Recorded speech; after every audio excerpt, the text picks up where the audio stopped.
events to connect progressive individuals, progressive millennials. And it was just served as we all out drinking, we all in a day party, we all having a good time. And these are some successful black young individuals that you're not even talking to right now. Yeah. And y'all in the section right beside each other.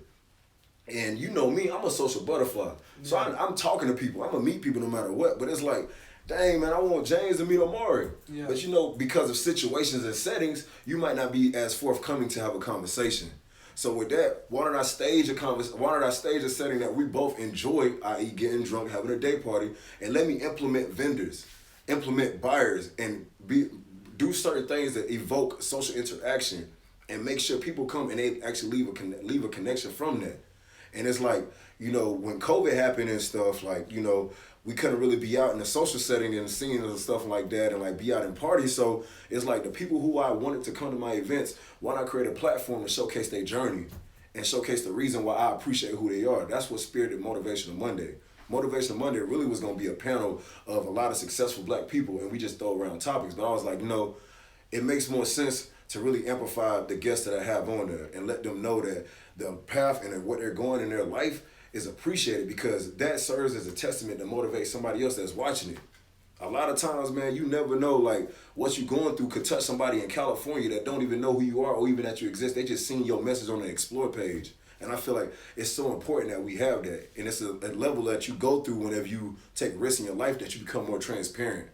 And I feel like once you really approach what you've been through, that's when you can really take those steps further, because a lot of times emotion stops us from doing a lot of stuff. Nah, I totally agree with you, bro. I totally agree with you, man. So, we good right now? Oh yeah. Oh, you ain't gonna talk your head off, man. No. You guys have. I didn't know how it go. I didn't know how to flow, but we just started talking. No, trust me. Okay. That's how we actually. That's actually how we are shooting to go in this direction of natural vibes, natural conversation, and really we want to bring. We want to definitely give everyone who's watching, who's listening, an opportunity to be able to give you that proper introduction. Oh yeah. The guy that you just seen or probably just heard give us some real game just now is another friend of ours that stems back from the college days at Georgia Southern. I know you're gonna hear it again and again. Georgia Southern University, love it. Real GSU. Real GSU. But this is a stand-up guy that you see and hear on the couch. The guy's name is Pierre Hendrix. I'm not gonna say like we had the Oscars, but I'm gonna say it in a way to where you understand that I wouldn't bring nobody on here we wouldn't bring nobody on the show that's not a true and authentic person of their craft, as well as of their personal journey going through life. So man, Pierre, man, thank you for even joining us. I appreciate y'all having me on here, man. Yeah. For real. I had to get it off the hustle to get here, man. Exactly. There we go. For real though, man. Exactly. That's how we like it, bro. You know, what made me reach out to you a few weeks ago. After you was actually finna go on vacation. On my trip, man. Let's go vacation P, man. Yeah, exactly, bro. Yeah. But what made me reach out to you because the thing that brings everyone together inside the city of Atlanta, the Brunch Club Atlanta. Yeah. You know, Brunch Club, as you were just mentioning, you know, it's giving a full, vivid imagery of like this whole experience of how people come together. I want to ask you, bro, how did that idea even come to reality for you guys? So like just a little back end story. So I like sell fine wine and spirits to nightclubs and bars, as well as like, you know, there are two other members. It's actually three founders total. It's Jay Harvard and Stevie B, he rap, and then it's me. We all both founded like together. We actually, Jasmine was having a birthday party at her house with all the Deltas. I think the new line just crossed the summer. She had a birthday party at her house, and like that was at the time her and Stevie was living together. And like we were just sitting down having a conversation, and like I was telling her like basically like I'm in the liquor industry, you know what I'm saying? And we are always out in these clubs and stuff, you know what I'm saying? And it was like, why don't we just come together and like really put together like an actual like a company where we just provide a service? Yeah. And it's like Jazz came in because she's very good with marketing and good with social media, and she had the connection with the Deltas and stuff, and she had a very strong following with that. Like she had a strong girl following with her music and stuff. And Stevie was a chef. Yeah. And it was like we kind of hit three different markets that you needed, because you know you need spirits. Yeah. You need a chef, and you need somebody to get that. You gotta put that on display. And so like, I want to say maybe like a week or so later, Jazz had hit me up, man. Like came down with like the whole exoskeleton of like the whole business model for the Brunch Club and stuff, man. And it's kind of like it moved to like we had another meeting, and when we had that meeting, my homeboy Evan. Evan. I know, yeah. Yeah, so like he was upstairs and we was sitting down brainstorming, like just talking about our first event and like looking for a venue. And over the course of that time, Evan Pops had a crib on Ponce downtown, and so like we asked him come down. I was like, hey man, you know, we think about starting a brunch club. Would you like to be a part of it? You know, we kind of wanted to use your dad's house. You know what I'm saying? But would you like to be a part of the brunch club? You know, E cool man. So E gonna be like, yeah, of course. So we actually ended up using his dad for the first event that we had. And like, when I tell you, the love was so good. You know, Happy Hour podcast with Brittany Hill. Yeah, Brittany. Yeah, so like, they actually came and was doing like live interviews during the event and stuff. And it was just like, it was like really just it was like when things happen that's supposed to happen, it's all organic, in my opinion. Mm-hmm. And it's like, the event that we had, like, we never did this before. We never had no practice. We didn't even rehearse the flow of how we're going to escort the guests from parking to into the place, because at the end of the day, we didn't own the house. So we had to make sure we control the flow from once you go up the elevator, stay upstairs, don't go to nobody's house, don't poop in no random body's bathroom, you know. So just with that alone, man, like, the response that we had, the people that showed love, it was like, it really amplified the Brunch Club. And like, I want to say, maybe a month or so later, the Shade Room actually posted like a Thirsty Thursday and put me on there as one of the people that was on there. And like, when that jump happened, like, it just amplified my Instagram platform. And so when that happened, I actually like I got like maybe in an hour, like 1,000 people started following me. And it was like, from that, I actually posted a Brunch Club clip and directed them to the flow of the Brunch Club page. And then from that, we started to develop our niche. And we also was able to like find out our target market. And then from that, we started throwing events like once a month. It would be at my accounts and stuff. So like, I would go out and find the accounts that I service alcohol to. Right. And most of the nightclubs, they don't open until like 5 or 6 p.m.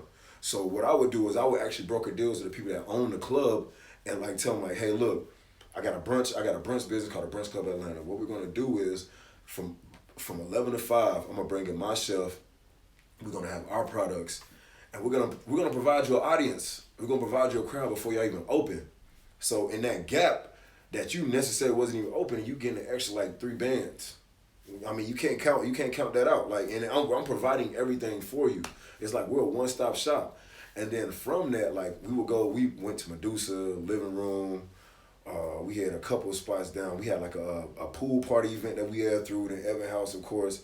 And then after that, Will Hill had reached out to us at Encore. Mm-hmm. And this was all getting closer towards the summertime. And I feel like during that time when we had developed a partnership with Encore doing Brunch Club Saturdays, we was doing like an every Saturday, event or deal. And over the course of that time, we really started to like grow a lot more of our name and create more of a footprint in Atlanta. So much to the fact of, I don't know if y'all get like spam emails of what's going on throughout the city and stuff. So there was actually another sister, promo company called the Brunch Club ATL. Yeah. That started like literally, we was already a year in, and they started right when we started throwing events at Encore. So it was like, when that happened, it was like, at first it was kind of salty, but second I was like, God, man, we moving in the right direction. We're moving in the right direction. We created our own wheel, and they trying to reinvent it. You know what I'm saying? So it's like, at first it was kind of not, because it was like, well, of course, they're a promo company with a bigger name, like they had 1145, like they had bigger clubs. So of course, on a liquidity form, it was making more. But that isn't we're not a promo company, we're not a promo business. Right. The Brunch Club Atlanta is not a promo company. People don't come to our events because we throwing stripper parties and stuff like that. They come to our events to actually leave with something. Leave with either a connection, leave with a great experience, or even just have a good time around an audience of people where you know that you're safe. You know, because it's like, it's nothing that we never have to like put in fine print of the audience of people that we have. I just feel like knowing who I am and knowing the people who enjoy my company, knowing Jazz, knowing Steve, and just knowing the type of content we put out in the atmosphere and on our social media page, those certain type of people kind of don't even come. And if they do, the people who's already there weed them out. And I feel like that's the best thing about it is like, the people who like really like support and like give love to the Brunch Club are like strong individuals because they see the message behind that. They see the service that we're trying to provide, and they understand like it's a club. It's not just 3 people running it. It's a club. Like the people who support us is a part of the Brunch Club. Yeah. Like for real, this is something that it's going to take off more. And like forecasting, this is going to be a Brunch Club Brunch Club Austin, Brunch Club Houston. Like this is something it's not going to just stop in Atlanta. Yeah. It's like I've already been talking to a couple of owners down in Florida as well as in North Carolina. So it's going more from it's going to be so much more. And I just thank God the fact of like having a strong close group of people that we can have those moments where we call each other out or we argue. But it's like the message that we're trying to put out is always well received and grown from. Yeah. I feel like that's important, man, when you're doing the business, man, for real. I know, bro, and I appreciate that because, you know what I'm saying, and I truly, as you tell that, something that stuck out to me was when you brought up the kind of like that moment where like somebody tried to create a spin-off version. They called it Brunch Club ATL. Right, you know what I'm saying? So That's crazy. Yeah, so but I still get them damn emails. I think what helped y'all even go furthermore was the fact that you, like you mentioned, you guys had purpose. Yes. You guys had already had a vision of knowing that it's important to bring good company together. Yeah. You know what I'm saying? Because like and something that I've even witnessed myself is like if you come around good people who all got the same purpose of just having a great time, networking with a purpose, you know, leaving with, hey, while I'm here, I'm gonna have a good time, but I want to be able to network with some people. I want to be able to get some numbers, some phone numbers, some business cards, whatever. And I don't need nobody around me with the BS. For real though. If someone who is on the BS comes in the atmosphere, they gonna feel uncomfortable, and they're gonna part their ways because it's like, nah, bro, this not the spot for that. Think about those mixers, like them lawyer mixers or like real estate mixers. You don't be finding no hood, like people that's super hood up in there pants sagging, or like even a piehead stoner type white guys in those type of atmospheres. You know what I'm saying? Because it's just like they're coming there for an experience and an understanding that I'm here to have a good time, but I'm also here to educate and gain more wisdom. Because you got to think about everything in life that you have, all the way down to the currency, is only measured by the idea of the time that we put in our head, bro. Like the only reason money has value because that money that you put, you're able to wear these shoes during that time frame. You're able to be in a country during the time frame that you'll never get back. So the money only has value because of how we look at the time that we have in our life. So once you change the way you look at your time, you're gonna understand the value of money differently, and you also gonna understand the discernment of people as well as just the fact of like, okay, maybe I shouldn't be, going out to the club. Maybe I shouldn't. I might be in Atlanta. Maybe I shouldn't. Maybe I should just sit home and read or just sit down and write. But it's just, I feel like once people really understand, like, money is solely measured by what you can do in a certain time frame that you'll never get back. I spent $250. Now, this whole time, these days, I could wear these shoes till my feet go through them. Because the money that I had was able for me to wear those shoes during that time frame and life. It's not going to last forever. Just like those moments that you spend outside the country or those moments you spend with a family member, they don't last forever. But the fact that you had the money, you was able to put your time towards that direction. Yeah, and it goes into, it's something me and Omari talked about on previous episodes. It's like you only have 1,440 minutes in a day. And if you look at each minute like $1, how you spending it? Yeah. And what is it, 86,400 seconds or something like that? Yeah. So it's just, that's important, man. It's like, that's when I'll be like, you can sit back and look at your life like a video game in a sense, man. Because it's like, you start planting seeds and like, working out.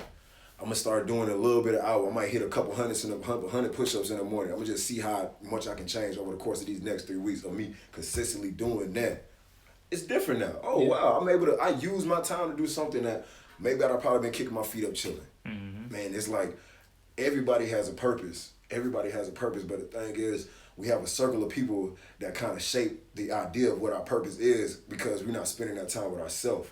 Oh, man. Very important. That's what I was saying earlier about, like, before you tell people what you're working on, your dreams, like, you gotta have that conversation with yourself first, because even when you talk to your mother, no matter what, even if she gives you good feedback, the fact that you have the thought of the conversations you had with her, it's already dictating how you're looking at something that you saw differently before you even brought the conversation to her. Yeah. And it's like, when it's something that's important, that's like your baby, it's like before you even give that out to the world, you gotta realize the composition of what you just put together to show to the world. And at the end of the day, you making your own clay model. So don't let nobody else put their finger in that junk and say that's how it's supposed to be. Because that's not what they're making. It's what you woke up wanting to make that. Yeah. And we actually, because one of our previous episodes, you know, we had Michael Bazin, we talking to him about his journey building his fitness sports academy.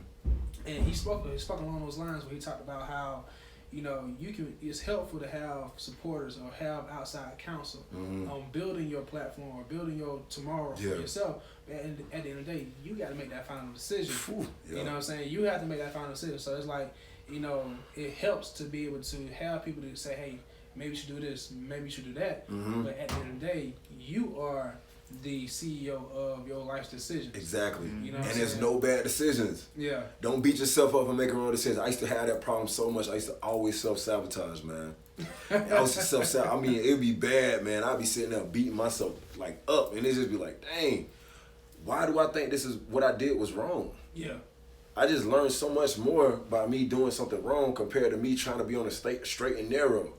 Like, I'm literally like, growing up, I literally was like, just following along what my mom told me to do and what she didn't tell me to do. And I got to college and I was making my own decisions. I really understood, like, dang, I actually can speak. I'm a strong individual. I can do a lot more than just what the world provides, like what I just seen in front of my face, you know? So it's just, it's so important, like, understanding.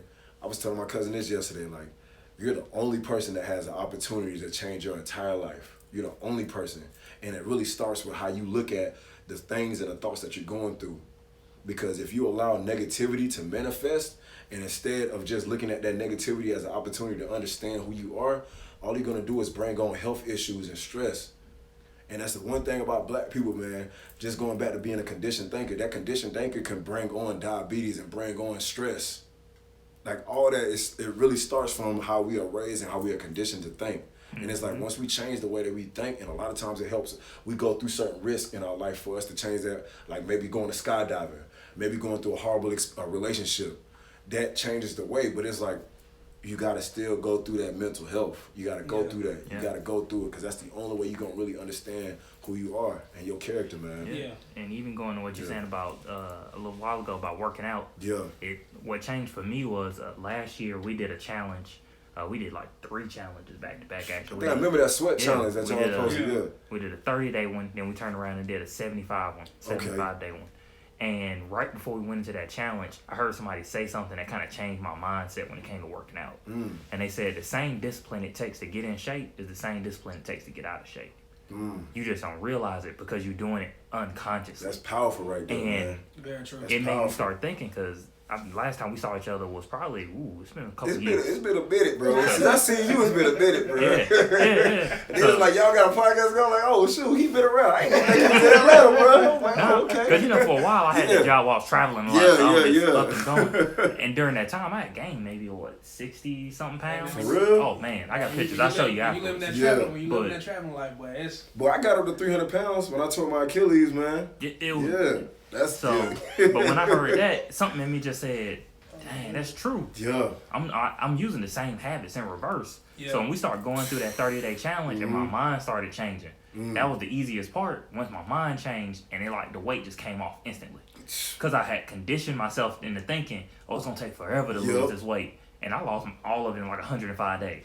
I got back. Look at that. I'm smaller now than I was in college. You definitely smaller than last time I saw you. Yeah. For real. I think, honestly, even halfway before, I think by day 57, it's somewhere between 50 to 60, you had already made a dramatic improvement in your weight. You crossed over that threshold. Yeah, I think the rest of the time, I think you found your way on how to keep it balanced. Yeah, turned into a lifestyle now. Yeah. So I just look at my body as a resume now, man.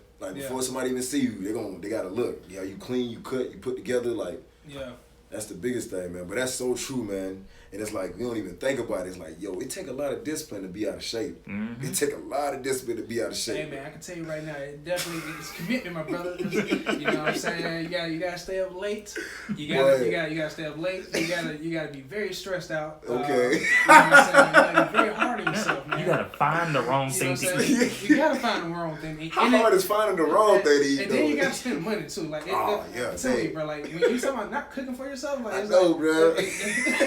And it sucks. It's like, dang, you know, not spending money and actually taking care of yourself is actually an easier route for you, but it's so hard to do. It's so simple that we choose to make it hard. Yeah, exactly, bro. And it's like, that's crazy. Cause I was talking to one of my older heads, man. He was like, man, you won't even realize you one conversation away from being exactly what you want your entire life, man.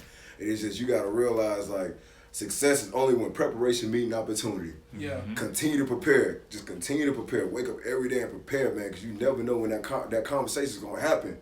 And a lot of times that conversation probably already happened, and they're going to call you back, and they're going to see where your mind stayed at when they talk to you again. Yeah, they're going to try to follow up. Exactly. Yeah. And it's like, a lot of times when you in that mode, when you in that keying mode, it's like, dang, I know I'm not where I need to be, but I got a plan, and I'm working towards it, and I'm like 2 months into this, and it's like, you get that runner's high. You know what I'm saying? Like, how that feeling, it was just like I'm zoned in to the point where you just like, I don't know, like with me, if I'm on point, like with my physical, like working out, I'm consistent with it. When I start talking to people at my job and stuff, I'm way more on point. I'm way more crisp, and I'm way more influential to them people. And it's like, that's how I was able to really find out a lot about myself and a lot about my purpose. Like, I have the power to move people with my words and stuff. I have the power to actually put something together that somebody brought to me and actually help them grow it. Like, what I do at my job, people literally crush grapes. They take it through a distillation process and they bottle it, and they just put their story of what they did and their family on a bottle, and I go out and sell that junk. I sell their story of somebody who I never met. That's power behind that. But it also lets me know, like, I might be depreciating my value because of the simple fact of I shouldn't need a job for somebody to bring their products to me and take care of it when I'm doing everything. My job is only saying that I can't do that in Florida, or I can't do that in Texas or whatnot. You know, you see what I'm saying? Because I'm working right directly with these people. So it's like, it's a blessing for me to go through a job like that, because my job is preparation. It's all preparation. And me taking risks, me joining an LLC in a business with a brunch club, it's all a part of the preparation, because it's like I'm gaining so much more knowledge and understanding about when my opportunity happens. It's just walking into it. You see what I'm saying, man? That's really what it is, bro. Yeah, because like, and it helps because, and the great thing that I always liked about y'all platform, Brunch Club Atlanta, is the fact that you have multiple people from different parts of life with different expertise that comes together, and y'all understand that, hey, we all have a position. Yep. We all have strengths and weaknesses. But if we work together, we can be able to bring out the masses, and not just bring people out, but we can also be able to create our own signature experience. The Brunch Club Atlanta is something new that nobody ever created, man. And it's God. I'm telling you right now, like, the direction where we going, the impact that we might have in our country, it's going. I'm telling you, it's so much more, and it's just, I can see it. I have so much faith in it, and it's like what you said earlier about having multiple people and knowing, understanding their role and stuff. That's the biggest thing, and I'm gonna tell you, it wasn't easy. Definitely wasn't easy. I was gonna ask about the challenge. Oh, what? Shoot, bro. I done had so many conversations with like everybody, Jazz, like, and then my Steve is like, hey, but you know what? After I talk to them, and then I bring in a conversation, and after the conversation's over, it's like, wow, man, like, I got so much more love for them now, man. You know what I'm saying? It's like, really like, dang. Because a lot of times it's like, I don't want to be a dramatic or bring that type of negativity, but it's like, no, that is something that is needed. Yeah. The point of view of people is so important when you're having a company or a business. If you think about such, like, Facebook and Instagram, it's built upon the users. The users are what grow Instagram and Facebook. Yeah. How they're growing. So that means you opened your platform up to change from the opinions of the people who's using your asset. Our asset is a service. We provide a complete service, and our service also has tangible assets. But we didn't get to the tangible asset until we went through COVID, until we had to change and like allow other people who didn't necessarily have a voice of our direction speak up, and then from that, shoot, we making bread like we still throwing events. You know what I'm saying? That's So what it's just yeah. And you speak. Yeah. Are you talking about like the apparel? yeah, Yeah, exactly. Yeah. We are the culture clothing. Yeah. You know what I'm saying? Yeah, I tried to do my research. Okay, I see you, bro. You over there, bro. We slick. Hey, that's what's up, though. We started that job back in September. I see you. I like that, bro. Yeah, man. We try. Yeah, we definitely. Okay, try, I like that, yeah, bro. I like we that. We take every guest serious here on Off the Hustle. I like that. But like, bro. Like, and that's something I wanted to touch on because it's not just the day party experience or the brunch experience. It's something that is way more than meets the eye when it comes to Brunch Club Atlanta, you know. And I'm gonna just name them off. There's a few things because of course you got the natural vibe, the day party, the party experience, or just the networking experience. Networking experience. I want like it is crazy because I don't look at, as we all gotten older over the years, I've stopped looking at those type of functions as just parties. Yeah. I look at them as like, nah. It's a reason why we in Will Hill spot. It's a reason why we at 1145. What's the reason why I met you? Exactly. It's a reason behind that. It's a reason for everything. Mm-hmm. So it's like for to take the time out, and guess what? You actually having a good time in the midst of building the character, building the network, building that support system for yourself. Yeah. You never know who's watching. So I think, of course, you guys do that. Yes. And then you guys also have the apparel company. We are the culture. Yep. We are the culture clothing, and then. One of the best things I like about the Brunch Club is Motivational Mondays. Thank you, I appreciate that. You know what I'm saying? You know, and that's actually one of the reasons why I actually reached out to, because it's like, nah, they doing something that goes beyond just trying to bring people together for drinks or whatever. Yeah. And then last but not least, one of the most recent things that y'all been doing is the community service. I was about to say, don't forget about our community service now. I love that for last for a reason, because it's like. That's one of the most important things where I feel like with any brand, because every particular business platform, we all go about getting out there into the communities in different ways. It's always it's not one way to skin a cat. Yeah. But I feel like I feel like with you guys have taken time out to really take something that we all are familiar with. When you talk about, our college days or being in the fraternity or something. Clean up the highway or whatever. Yep. But y'all took something that sounds so simple, but it's very effective to bring people together. And and then for once, this is the one moment where you have out of your whole year, out of your whole month or whatever, to bring people together, have a good time with the acts of giving back. Exactly. And you know what? After y'all do that, go ahead and come party with us. Exactly, yeah. We wake up 7 a.m. and after that we're going to get some mimosas, man. It's a beautiful thing, man. It is like, that community service is so important, man. I love that. That part of the Brunch Club is one thing that I love more than anything, is the community service. And it's just like, because it's so much more than us putting money to it. We actually going out there and we doing it. We went on Metropolitan for like a legit 2 weeks. Just cleaning up Metropolitan. And it's just like the camaraderie, the people that seen what we was doing, it's just like, I enjoy doing that, man. And it's like, I don't do it for nobody else. It ain't for nobody. I don't need no approval behind that, man. I just enjoy doing it. Yeah. I enjoy being a part of at least my act is doing something, outside of me spending money. Because I feel like money has no value if I just giving it to something. You know what I'm saying? Very true. I enjoy going and taking my time and doing something, So it's just, I enjoy the community service aspect of my business more than anything, man. So let me ask you, you know what I'm saying? Like, as many is growing avenues within the Brunch Club Atlanta. What, was that something that y'all initially thought of in the early conversation? Oh, heck nah. And I'm gonna be real with you, like, early on, man, I kind of just spearheaded the Brunch Club, to be honest. Like, I kind of just became like the face of it and like grew it, because I felt like I had the most pull when it came to like getting people to come out and stuff. Like Jasmine, the CEO and stuff, she understands the logistics behind that. And Steve is like, he understands the financial aspect. So he's the CFO, like he handles our contracts and everything. But like when we first started out, we was slick operating like a promo company, but it was like, my thing was every event we had, we got to make sure we got a vendor there. We got to have a vendor there. And every event we have, they have to have a different chef. Because the whole point of it is we're promoting business, we're promoting individuals. So it's like we can't have the same set individual each time if we want to open up and give the opportunity to everybody else. So each event will have a different chef.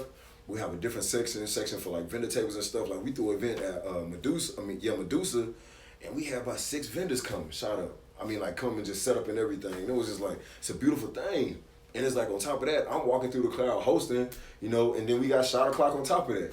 And the thing that's cool because it's like that the liquor brings people out of their element and makes them more comfortable and makes them more forthcoming to talk. And it's like it's a beautiful thing that we would do that towards like that 3 to 5 time frame because it would be like we do it every 30 minutes. Well, actually not every 30 minutes. We get people crazy drunk. Every hour. So it'd be shot o'clock. You do 3 shots towards the end, and then it's just like for one, people are looking forward to that shot o'clock. And when they're looking forward to it, they're having conversations. After that first, like, oh, they're giving us drinks and stuff. Conversation, you breaking out your comfort zone now. Because everybody's getting the same type of benefit at a moment in time. And it's just like, bringing those elements in, it was like, oh, okay, we can actually bring vendors in. And like, the vendors still, like, they're a part of the atmosphere of the vibe.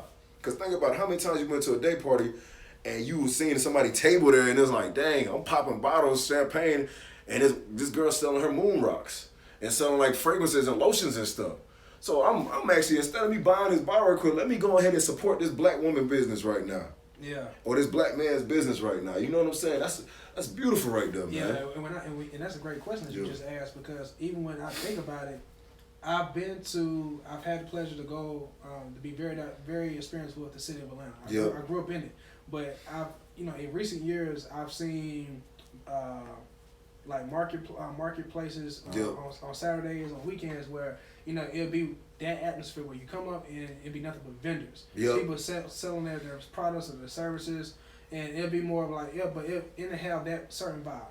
Or then I've been able to go to day parties. I've been able to go to brunch events where it's be more of a social atmosphere. Yep. I've rarely seen. The two come together, Yeah. So no, that's a and it's like think about how busy when you had all those vendors out. It was busy like a club. Yeah. You know what I'm saying? But it's like the mind state of the people when they went there wasn't a club mind state. Just like when people at the club, they didn't have the mind state. Oh, I could probably buy me some nice lotions or fragrances right there. So let's implement that now. Let's change the game. You got a better chance of somebody buying from me when they're in a good mood compared to if they out hot walking up and down the strip. Just change the game, man. That's really what it is. And it's like, on top of that, we're promoting these people's businesses coming to this event. We do more than just, oh, you come to my club. No, I'm taking photos. We're posting your business on our page. We're growing your company because it's like, we're building an umbrella of success. That's what we're implementing. We're implementing an umbrella of success. And in order for us to get there, we have to know that it takes steps to get to that level. It takes steps to get to that. It takes us doing stuff like this. It takes us reaching out and finding new vendors. It takes us bringing in merch, bringing in a different dynamic to our business, as well as it takes us having a Motivational Monday. And I feel like the tool about Motivational Monday is just, I'm giving an opportunity for these people to speak and tell me their journey. I appreciate that so much because it's like, that helps me understand, like, a lot of times you ranking stuff the wrong way. You ranking your problems and your issues the wrong way. It's people that's going through stuff 10 times worse and excelling 10 times more. So it's just like, that aspect of it is like, when you ask the question about, do we think that we was going to go that direction? No, we grew into this, man. We grew into this direction. Yeah, and that's very, it's motivational within itself because oftentimes, and I'm guilty of this myself, when we take our ideas that's contemplating out here all the time, sometimes we overthink it. We try to think that, we got to find a way to climb Mount Everest in 24 hours. Yeah. You know what I'm saying? Or we figure out that, hey. That's that time again. Yeah, right, exactly. Time is the currency. Yep. Or sometimes we think that, well, based on my current circle of friends or my current network of associates, I don't really have the pull to accomplish what I'm maybe trying to strive for. And it's like, bro, all it takes is one step forward. It do. All it takes is one step forward to get to where you want to go. You may not get there in 1 year, you may not get there in 2 years, but eventually, if you keep going at it, you will get to where you want to go eventually. Yeah. But you got to get somewhere first. See, but it's the thing though. You might not get it in a year, but the level of understanding and knowledge behind what you gain in that year is 10 times more powerful than you are in that position before you even started. Definitely. And that's all that matters. Definitely. And that's when it comes about measuring that success. Just measure it. Understand, like, you did this for a whole year. We're in our 3rd year with the Brunch Club right now. Congrats. 3rd year right now, man. It's like, early on, we would break even. We wouldn't make no money. I'd be coming out of pocket. I would lose money. But it's like I love the atmosphere and the time that I have, even though I was losing money. And it's like we grew into a niche where it's like our expenses are 10 times lower now. Now we have a stream of income coming in. You know what I'm saying? It's just like we're nowhere near the level of like, big Fortune 500 company, but it's like how I look at it, I measure. We came from nuts and bolts using Evan's dad's house to people asking and wanting us to be a part of their next grand open for restaurants and stuff. You know what I'm saying? Like, that's a blessing in its own right there. Yeah, that's a blessing. And you go ahead, bro. And let me ask this, because I love business. I love the sales. I love all of that. Yeah, me too. Yeah. When you go back, how do you choose your vendors? And two, how do you know if someone's gonna be a fit for Brunch Club? That's a very important question, right? Yeah. And because like that was something that a lot of times, because we kind of wanted to go through a route of like, instead of having vendors, like having like artists and stuff perform and like having like live artists and bring them in, but it's like that really it didn't really fit the mold with what we were trying to do. Mm-hmm. So when it came to like us finding like the correct vendors and stuff, what we would do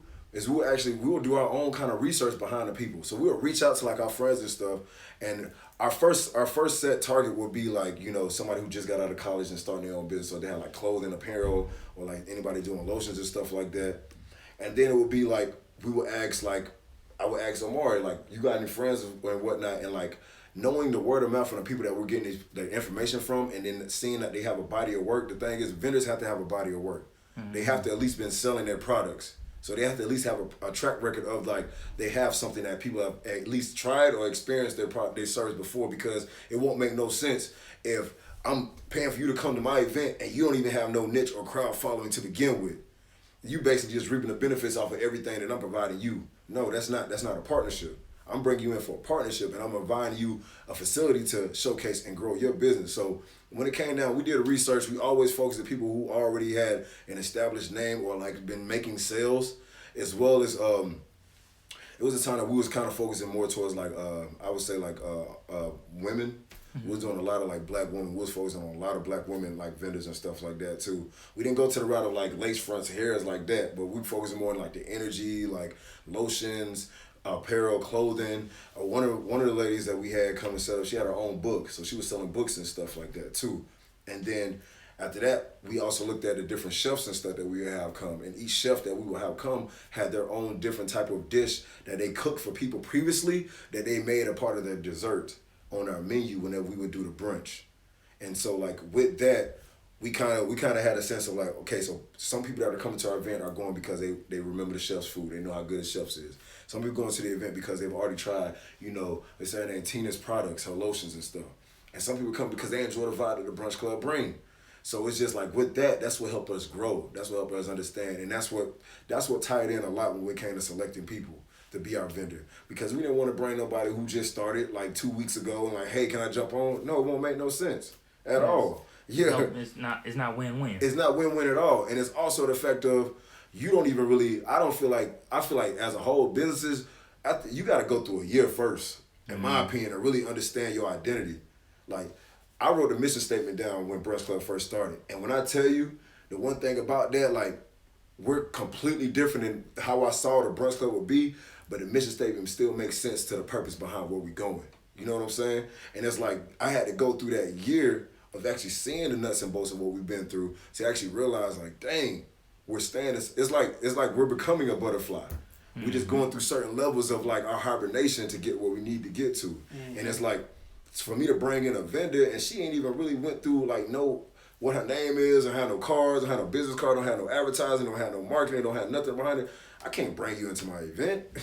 I'm inviting you to a table. You're just gonna be there naked on a naked table, eating my brunch food and drinking my mimosas. You might as well just be a patron. Yeah. And come with your business cards, because we encourage you to come with your business cards. So you can still do that, but we always look for like somebody who actually has an established market of people who sold products and really like they have a message behind like their business. Like the vendors sometimes like. I like people who have a business and their business has a message behind what they want. Something uplifting, something positive. Something like a personal growth level. So yeah, no, and when I hear you speak about that, I hear the pride in how you speak about the platform that you guys are evolving, but I also hear intentional thinking. Oh yeah. Everything is intentional. I won't say everything, but I say the things that are necessary are intentional. You know what I'm saying? Speaking with the end goal in mind. Yes. And I think that's something that I think, in order to make it past your first year, you gotta know where you want to be in year 10, year 25 or whatever. And it's like that's the only way that you want to thug through it.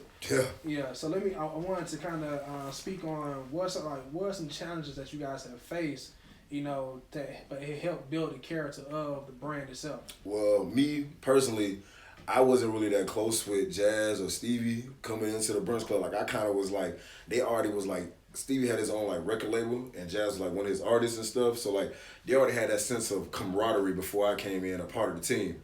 So like one of the biggest challenges I feel like early on was interpersonal, because I always felt like, well, maybe this ain't really like I'm not really a part of the business. I feel like maybe it's just I'm a part of it and they just using my face for it. Yeah. And also was like I had a sense of like feeling like the ideas and the implementation of the people that we bring into the club wasn't getting the proper ownership. And that was all because of the simple fact of like people wasn't speaking up. Because that was the biggest thing, is like understanding like the community service idea that didn't trickle down from one person. They didn't come up with it. No, we have brainstorming sessions, and then we have a person that we appointed as our community service chair. You see what I'm saying? And so that was a big challenge too. And also accountability.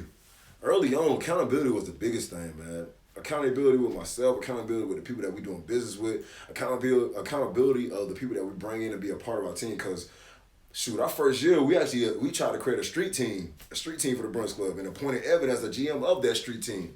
And it was like, everybody that would come to our events would get their email address and would get their phone number, and we established like a blast email and like kind of have them like, if they want to get more access or more of an opportunity to be a part of the club, we would make them a part of like the street team and stuff.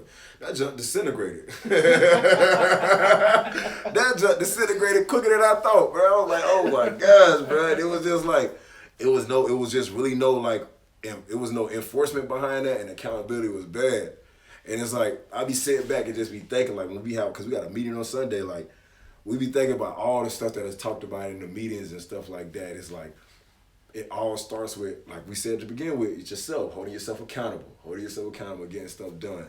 And it's just, that was probably one of the struggles early on, is that accountability, trusting people, feeling a part of the team, and like being able to communicate, like, this is how I view the Brunch Club. This is what my vision of it is. And it's like being able to like having that and like not having that be something that's like hurting, you know what I'm saying? Like feeling like I can't speak up. I feel like I can't use my voice, And I feel like all that started with just having a conversation. That's really what it started with, having a conversation and really sitting back and like making sure that whenever you are having meetings, like it's a lot more like you got to sit back and write down the stuff. You got to write it down, man. You got to, because you got to make sure when you're having a conversation with somebody, you got to make sure that you get everything out that you need to get out. Because if you don't, you're still going to be chasing, behind you not being able to be completely honest with how you feeling. Yeah. And if you're not doing that, you're just harboring it, and all it's doing is just piling on top of each other. Yeah, it's like debt. It's like you're not paying your dues. Exactly. To be your authentic self. That's exactly what it is, like debt. And it's just like, you see that when we throw events. If there's diversion in a business or a company, you can always see it when it's time for the company to showcase. Oh man. You can always see that. And it's like, it was times when we was having that. And like, Encore, whenever we had that Encore, like when we had that partnership with that, you started to see that a lot more, and I knew it was because we was doing events every single Saturday. It gets tiring, man. It's draining. Draining. And like the thing is, I don't care being a social like butterfly host on the mic. I do that thing every Saturday. I love hosting, but it's like to put it on Black or put it on Evan and put on like, you know what I'm saying, Stevie and Jazz, to like, y'all gotta be there. Y'all gotta be on the street team. Like, it's a part of the business that they have to do it, but they might not have the same level of motivation, or they don't go about being in the social scene like that. I'm probably one of the most socialist people in the club, but the thing is, it's a lot of stuff that I struggle with. I struggle with, doing the contracts and stuff like that. I struggle with, really understanding the marketing behind the Instagram and social media platform, as well as editing the videos and stuff. Editing is very struggling sometimes, man. Editing is very struggling with those videos and stuff. Putting the views behind, putting the clip arts and all that stuff, it struggles, but it's like, everybody has a role. And the thing is, it's like you give a participation award to a kid, and like you give another kid a first place trophy. Kid who you don't tell them which trophy is which, and they both get the same excitement until somebody says, "Oh, you just got that because you was there, not because you better than everybody else." You know what I'm saying? So it's just like understanding everybody has a role and making sure everybody feels like they're that important, and you see that whenever it's time for your business to showcase. You know what I'm saying? So because it evokes, you know, wanting to move, wanting to help, wanting to do more to showcase you as well as the business. So yeah, that was one of the struggles early on, but nah, it's real, bro. definitely, man. And of course, I gotta ask, like, you know what I'm saying, to every problem there's a solution. Oh yeah. You know what I'm saying? So how did y'all go about that? Like, you know, what process did y'all go about to help fill in those gaps? For one, we started to establish we actually like established like a level of like secretary minutes, so that was able to do like the rundown with that. So she would just sit in, CG, CG the Delta, like she came in, like she just takes our minutes and stuff, and all her whole purpose is make sure we just staying on topic, making sure we staying on top of the Google Docs, watching that, like making sure we stay up to the moment with stuff, because it's like a lot of times I got my own business on top of like the Brunch Club business, on top of me selling liquor for a living. Mm-hmm. The one thing that's more important than all those is me selling liquor for a living. You know what I'm saying? And 9 times out of 10, i.e. yesterday, like I was delivering liquor till like 10 o'clock last night. When I get home, I don't be thinking like, oh shoot, I need to go talk to such and such about throwing an event at their club. You know what I'm saying? And, oh shoot, I need help like these 5 other vendors and stuff. So having somebody in place to establish a good level of minutes and like to keep our mind on track, it's groundbreaking. It's so important for us. And then also like really having people sit down and like establishing that page where we actually are like empowering the people that are part of the team. Like that apparel line we started, the models for that are us. We're the team. We're the models for our apparel. You know what I'm saying? So that actually showcased people who necessarily didn't even know they was a part of the Brunch Club. They seeing them now. No, and that's actually something I commend you guys on, because that's something that I remember y'all first dropped the first few visuals for the brand. I was like, I like that because I can see the owners being the ambassadors. Yeah. You know what I'm saying? I can see the owners being the ambassadors. I can relate to the Brunch Club and their merchandise because I see the people who are living it actually promote it. Exactly. And our website too, man. Check out the brunchclubatlanta.com. Our website, we actually have bios for everybody in the group. So we got a position, the role they play, and just a little biopic of who they are. So it's just empowering each individual. That was like one of the biggest solutions, because I just felt like when we started Brunch Club, like it's easy for people to feel like, you know, Pierre might be overshadowing everybody and stuff like that too. And it's like I'm such an empathetic person. Like I kind of like submit like being too extra because I don't want nobody else to feel like I'm doing too much. But it's like that's not a bad thing for me to be that way, because we're gonna make money me being full on Pierre. You know what I'm saying? So it's like there's other avenues where I can put them in place for them to know like, oh, you're a part of that. Oh, empowering somebody to be in control of the email list and when they come to the front of the door, getting the information. Oh, Evan, you a part of the Brunch Club? I've been following y'all Instagram page for over a year. You know what I'm saying? So it's like, oh, you're providing elements of importance to these individuals, and I feel like that's groundbreaking for us, man. Yeah, and that's something that we've talked. Jared and myself, we had this type of conversations all the time, and we've started to have these conversations with people that we bring to the show. And I want to give full clarification to people who are watching, people who are listening, that this is something that's very important and very powerful in business. In any business, I don't care what industry you're in, but I think even when it comes, especially when you talk about like something that requires you being social, being out in the field, I think that what you just mentioned is helpful for entrepreneurs or other groups out there who are having these internal battles, because someone may be mistaking themselves or mistaking a partner, thinking that, hey, this person trying to get one up on me, or they trying to leave me out. It's like, no, fam. If you're not the social butterfly, you don't be the social butterfly. But if you're the person that is going to keep things organized, do that. You know what I'm saying? And it's like fear of the unknown. Yeah. Because I don't have the capability of doing that, but I don't know, because you do it so well.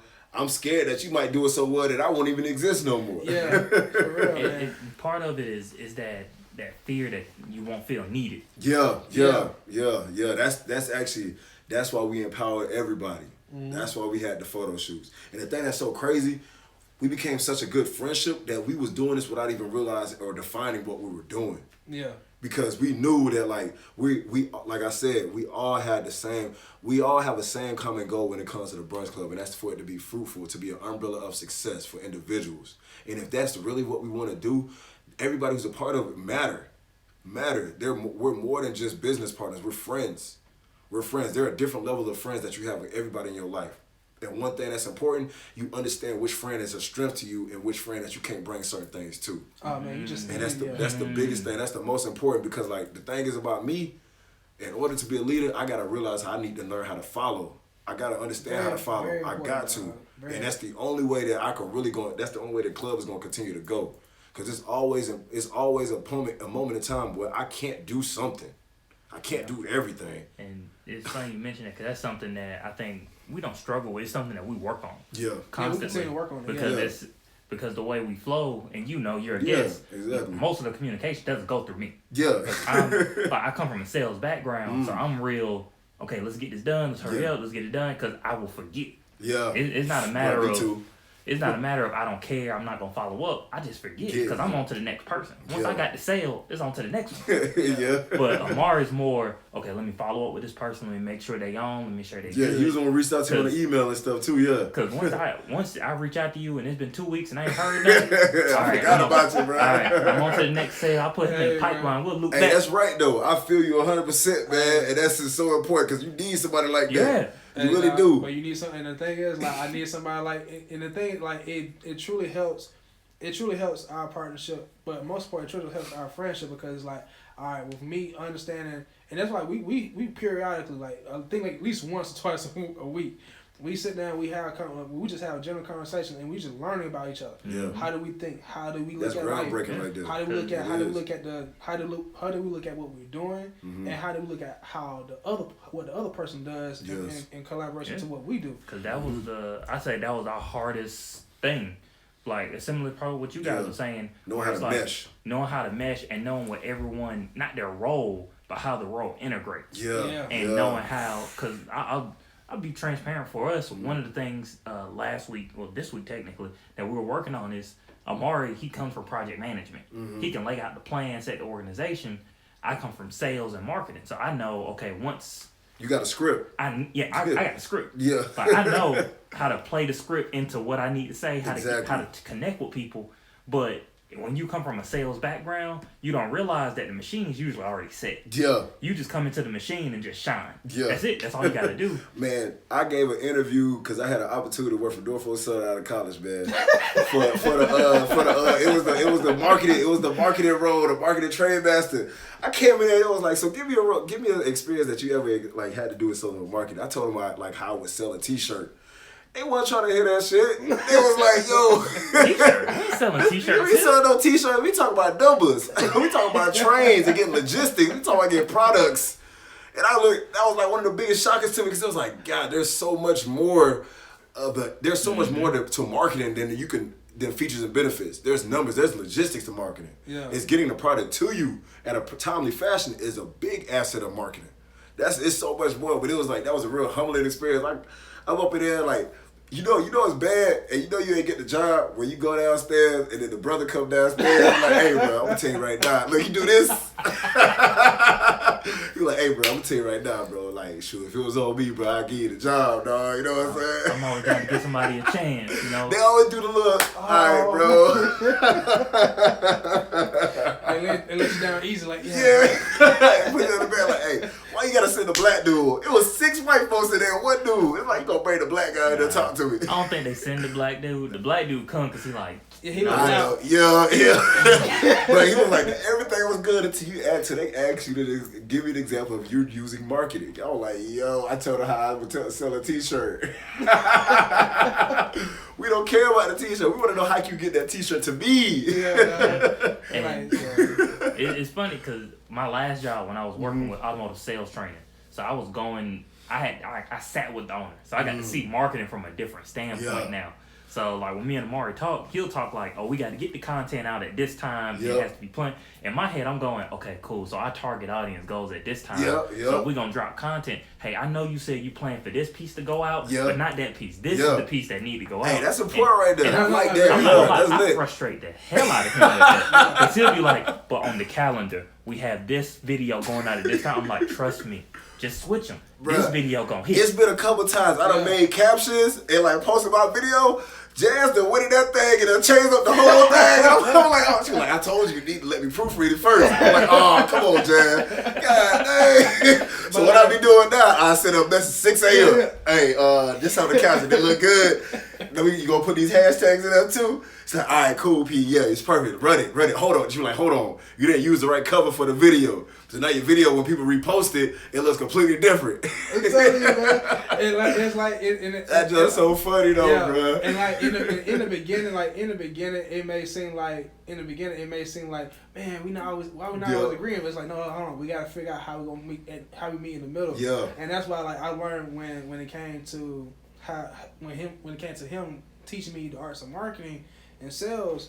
Like I had to realize, okay, from a planning perspective, how can I make the framework general in a way to where he can be able to move things around freely without it like having to be like, hold on, here, don't do this, like, cause I hate micromanaging people. Yeah. Like I'm a huge advocate for macro. You know, for people who may be listening or watching that, I mean, like, I'd rather let you do your thing. Yeah. But you start as you are. I'm not, as long as we make our money. As long as you solve the problem. As long as the problem gets solved. I don't care how you did it. As long as the job gets done, Yeah. I'm fine. That's why, like, when I follow up, I'm just asking simple questions. I don't really do a whole lot of this, like, nah, I'm not here to direct you. I'm here to say, hey, this is what we agreed on. Yep, that's what we need to do. Yeah, exactly, bro. In my background, they had me.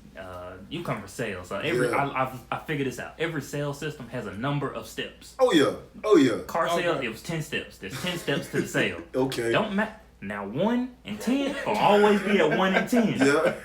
You can't go from 1 to 10. But truth to weight, you can shift them around every now and then. Yeah. That's why we had this conversation. Was it yesterday? Or day before yesterday? Probably day before yesterday. Where he had finished laying out how the framework of Off the Hustle really is, and I was like, hey man, I'm gonna be honest with you. This whole time I kept saying I don't know. It wasn't because I wasn't trying to participate or I was just looking confused. It was really in my head. I do steps. 1 through 10, and as long as I can move those steps around, I'm fine. But I need you to lay the framework of the steps so that I can move them. Yeah. And I'm not finna just be like, hey, nah, we ain't doing this no more. In my head, I need it laid out so I can, cause I'm real jump to the next subject. Yeah. So the One vision. thing I appreciate about that though, just listening to y'all, man, y'all listen to each other, man. That is really important, man. Y'all, I can tell y'all really listen to each other, and it's like y'all actively do that. It's like y'all really listen to it and y'all apply it.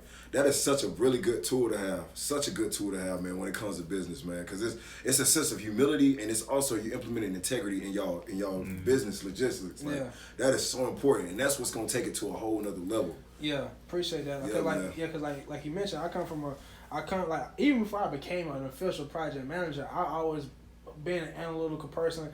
Like I was always like that. Inside my personal clique of friends and the homies back home or whatever, I'll be that person, be like, nah, I ain't finna go to the party tonight, bro. Y'all good? Like, why not? Like, well, because 10 finna be over there, and I ain't trying. Like, we ain't trying. Hey, I already know how. Your cousin in town, bro. Yeah, I already know how it's gonna go. It's gonna go. Oh, them Shady Park boys gonna be over there. I already know how it look. Yeah. I don't. Hey.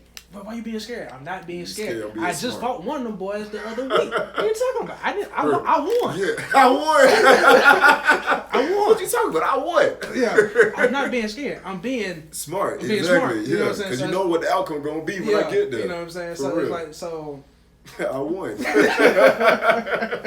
That's real though. Yeah. So like, but I appreciate what you appreciate that because like, and for us, we had to understand that we always been like that as friends. Even going to business, we realized like, all right, we'd rather be upfront, transparent with each other. Like he'll tell you like it'd be time where I just like, hey, what's your thoughts on this?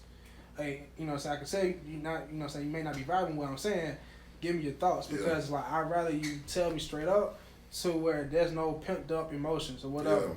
Or at least it dials it down over time to where like, hey, if we do disagree on something, you can't say Jared didn't ask you Yeah. or Omari didn't ask you. Yeah. It's like we touch base all the time because in order for any team to win, all the players on the team got to be, for one, satisfied. They got to feel valued, and they got to understand what their role is on the team. Shoot, the most important person on the football team is the water boy. Oh man, Come on now. You need that water. Mm-hmm. The most important person is the water boy. If he ain't there, how we drinking? We're going to be tired. I'm being real with you, though. Come on now. Everybody has a role. Everybody's important. And you got to listen to each other. Yeah, and the funny That's part important. is, even when we started out, we originally were going to do video for the podcast the whole time. Okay. But we brought somebody in for video, and they had other priorities. So it was fine. When we laid it out to them, we laid it out as, hey, this is our goal. This is the vision. Yeah. We already got it mapped out. You just come in, you do video, and we'll shine it up. Yeah. But as you can see, I do the video now. So, but it was because they had other stuff As going you can on. see, I can do the video now. They had other plans. So when it came time for you it, got to know how to audible. You Yeah. got to know how to audible, bro. so it kind of changed. In a way, it changed the way our dynamic was. Because me and Amar was always set with, okay, I'm gonna market. You plan and get us guests, and this person's gonna handle all film and editing, Okay. and we'll all come together and put it all out. Yeah. But then it switched to, okay, how are we gonna split that person's duties between the two of us when neither one of us know how to do it? Yeah. And yeah. that's what I think for us, that's what really caused that friction. Yeah. It was like, because it's stressful. yeah, you trying to do a whole third person's work, where it's like, okay, hey man, I need you to post this at this time. Post what? I don't even know what we're making yet. What am I supposed to say? Yeah. What is the caption gonna say? Like, post what? Yeah. I got my thumb on the crib. Yeah, and see, and that's where that's over time. That's what helped us, you know what I'm saying, become powerful in what we do. Because like when we meet in the middle when it comes to like marketing and things like that, it's like, all right, I know I'm a good planner, so it's like I'm gonna plan that stuff out. Where you good at is the captions, the creative stuff. It's like, hey, I'm creative, but I know it take me time, bro. Sure, it be hard to come up with them captions sometimes. Like, hey, bro. you got it, bro. So the thing is, I'm glad like, Drake just came out with that album, man. That's some new material now. Hey, that lemon pepper freestyle goes I should have played it for him yesterday. Yeah, that lemon pepper, bro. Yeah, that's it. But like, but I think that's very important when it comes to any business, especially partnerships. Yeah. And like, because with y'all partnership, it's multiple partners. Yeah. It's not like just two people. And it started off with just me and Jazz. Stevie was in California the first 2 years. Yeah. It was just really us. And that caused us friction, man. When I tell you, like, listening is so important when it comes to business, man. If you really understand how to listen to the person that you're in business with, everything can be solved. Mm-hmm. Just to the fact, if y'all literally taught yourself how to do something that y'all wasn't even aware that y'all was capable of doing. Yeah. But y'all had a common grief. The person that y'all employed to do that is no longer there. But y'all listen to each other and y'all are able to come together and actually do something. Yeah. That's important. And I also want and I'm glad you mentioned that, Jared, about how we had to pivot, because it led us to being that dynamic duo that we are right now. Yeah. And I feel like for y'all to go through those moments, and I feel like this happens with everybody. For you to go through those tough moments, it helps build the character. It helps whatever the thing is. Strengthen. We're just gonna say strengthen. Yeah, we're gonna say strengthen people. All right. I'm not an English major. Yeah, it's okay. I got the point. But it does help strengthen. You know what I'm saying? Like the armor for any business. You know what I'm saying? Because it's like, all right, we know how to get through tough times. So if we out and about, when we showcase, it's like, okay. When people come in on our platform, or people come on y'all platform, they experience that Brunch Club Atlanta moment. It's like, okay, they may be having a disagreement, but I know they tight though. They good. Yeah. You know what I'm saying? Yeah. Oh, I can see how they deal with conflict. For real though. Yeah. For real though. It's like I said, you have friends for everything in your life. And one thing is you got to bond with that friend just like you got to bond with all the others. And make sure nothing steps on your toes, nothing gets in the way of your business. It don't matter. You can be mad at me all you want to, but when it's time to do business, I love you. That's how. When it's time to do business, I love you. I don't care. That's exactly how I feel. I'm like, hey, bro, I know we got. Hey, we just had it. Me and you can have a full-fledged be beefing. Yeah, but when we sit down, it's time to talk. Like, hey, what's going on, man? Yep. How you doing, man? Yep. How mama doing?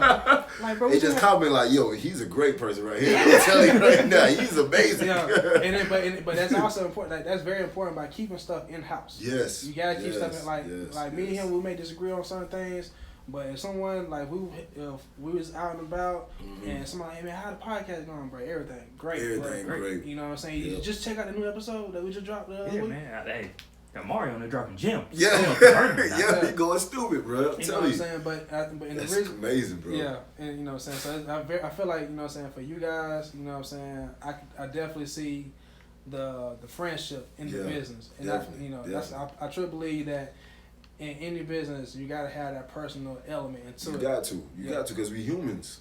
We're humans. We all have emotions. We all go through stuff. Like, you could have stumped your toe this morning and been mad for everybody for the rest of the day. Yeah. So mad to the fact that I don't even know how you got to that point, because you ain't even talking to me about it, but you just grumpy. Yeah. You see, so it's just we humans. It's a personal aspect to like learn and know your people. You gotta know them. You ain't gotta be my best friend, but you gotta at least understand my temperaments and understand that's the one thing that's bigger than anything. It's like, no matter what, nobody can ever go out and say nothing about my character or who I am, because people know me. If you know who I really am, no matter what somebody else say, you know who the person that I am. So it's a big thing, man. For real, man. Listening is so important, though. Yeah, listening is so important, man. I'm telling you, actively listening, that's the biggest and most powerful tool when you're in a business with somebody else. Yeah. For real, man. So how is things looking for Brunch Club Atlanta right now? We got our first event this year on the 20th. Yeah. Ghost Bar in Edgewood, man. Okay. Y'all the first to know about that. I definitely want to. Ghost Bar in Edgewood. Come out. I don't know when y'all dropping this thing. I don't know if it's going to be before the 20th or not, but hey, we got our first one. We over here. Yeah, I feel you. But like, you spoke on, you had mentioned something about COVID when we first started talking. Yeah. And I was like, okay, well, Brunch Club Atlanta, how are they navigating the pandemic? Yeah. That was when the show started. That's how the show started. That's how the apparel and everything started, man. And you know what? COVID made some lions out of us, man. COVID made us some lions. It made us some go-getters, for real. It made us harder. It made us stronger. And now it's time to implement what we learned and move forward, for real. But, like, that started the show, man. COVID literally made us sit down, and it's like, we got to maintain, we got to stay relevant. We got to be relevant. So it's like, with that, I already said I wanted to do our Motivational Mondays on, like, a Thursday once a month. How about we just go ahead and put a show out there? You know what I'm saying? And instead of us having a whole panel, just take one person of each one on the panel and bring them on the show and have them talk. For real. So it's just like, with that, man, it's a beautiful thing. Motivational Monday has amplified who I was interpersonally as well, too. I've got back more into, like, my modeling and acting and stuff, too, as well. And that's also helped me grow the Brunch Club, too. Because getting in front of that camera, understanding how to talk, understanding how to implement my message to these people, you know what I'm saying, to the masses, to our target market. So it's just with that, and then it's we got some big in store, man. We got something little nice, man. We about to control the brunch game, bro. We got something, bro. It's so. Hey, we about to change the brunch game, bro. We about to take ownership in this brunch, bro. Yeah. Ain't nobody finna brunch the same way we brunch. I promise you. All right, cool. Cause they give we got some. I can't say too much, bro. But it's cool, bro. We got some stuff, bro. You can tell me on camera. Say TMZ, isn't it?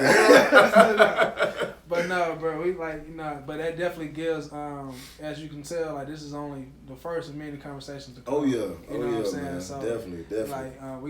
First off, bro, we greatly appreciate you for coming out. Thank y'all for having me, man. Thank you. Man. This is refreshing.